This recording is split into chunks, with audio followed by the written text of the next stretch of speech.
నేను చెప్పే విధంగా చేసి పెట్టండి, ఎక్సలెంట్ గా ఉంటుంది.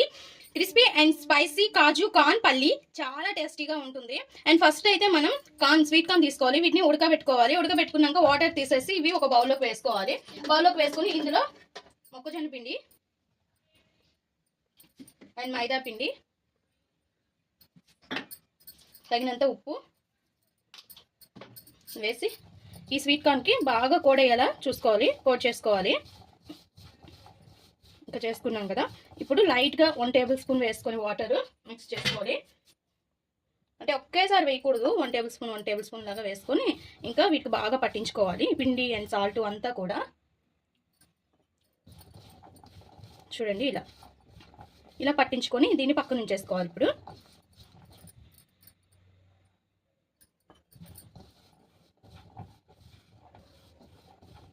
మొత్తం పిండి అంతా కూడా వీటికి బాగా పట్టుకోవాలి.